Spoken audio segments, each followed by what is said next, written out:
What if the most powerful thing you ever said is the one thing you didn't explain? What if boundaries weren't about building walls, but about exposing the people who were never meant to stay?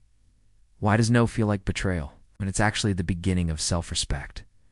They don't want your honesty. They want your compliance. We've been taught that no needs justification, that it must be softened, sweetened, or followed by a reason that makes others feel comfortable. But in psychology, especially in trauma recovery, no is often the first word a person says when they begin to reclaim their autonomy. It is not rejection. No, it is identity. And it terrifies those who feed on your silence. For many, saying no doesn't just feel uncomfortable, it feels unsafe. Childhood experiences, especially those involving emotionally enmeshed families or trauma, can wire the brain to associate refusal with punishment, abandonment, or shame. Psychologist Gabor notes that children will often choose attachment over authenticity, meaning they learn, to suppress their true feelings to avoid conflict or rejection. That survival tactic becomes a lifelong pattern. People who rely on controlling others don't fear confrontation. They fear the loss of influence. When you say no without explaining, it removes their favorite tool, negotiation. A manipulator thrives on your hesitation, your guilt, your urge to over-explain.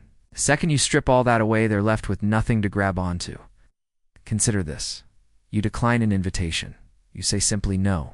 No apology. No excuse. Watch what happens next. Does the person accept it and move on?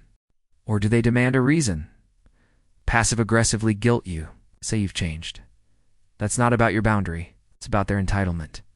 According to studies in boundary theory, people who respect themselves tend to respect others' limits. Those who don't reveal themselves the moment they're denied access. The more someone resists your no, the more you're seeing their true investment. Not in you, but in your compliance. We often think we're being polite when we give reasons for everything. I'm not feeling well. I already have plans. But under that surface is something deeper, fear of disapproval. Many people, especially those with people-pleasing tendencies, default to explanation not out of kindness, but out of panic. Over-explaining comes from a survival mechanism. If I make them understand, they won't leave. If I sound reasonable enough, I won't be punished. But healthy boundaries don't require explanation. In fact, over-explaining often invites interrogation. The more detail you give, it's the more loopholes they look for. It's not rudeness to say no. It's a test of the relationship, and the right people pass without needing an answer key.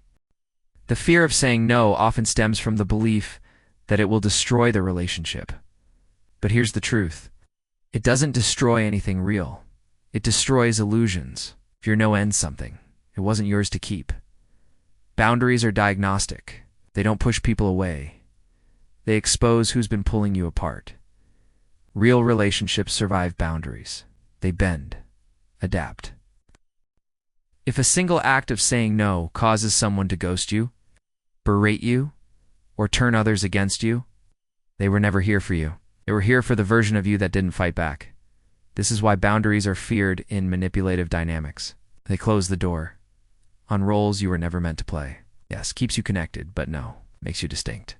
In a world that profits from your submission, to trends, to expectations, to guilt, the act of refusing is revolutionary. It says, I am not available for who I used to be. Sociologist Brown notes that the most compassionate people she's studied are also the most boundaried. That's not a contradiction. It's a cause and effect. Saying no isn't about shutting people out. It's about choosing when, how, and to whom you open yourself. Every no you give reshapes your life, it says. This is the limit of my energy. This is the shape of my self-worth. The more you say it, the clearer that shape becomes. You don't owe the world access to your time, your body, or your mind. Every time you say no without a follow-up, you teach your nervous system that survival does not require self-abandonment. You begin to trust your own voice. You learn that silence, too, is a response, and that boundary is not cruelty. It is clarity. No is not a rejection. It's a return to yourself. Protect your energy. Stay curious. Subscribe for more from Beneath the Cortex.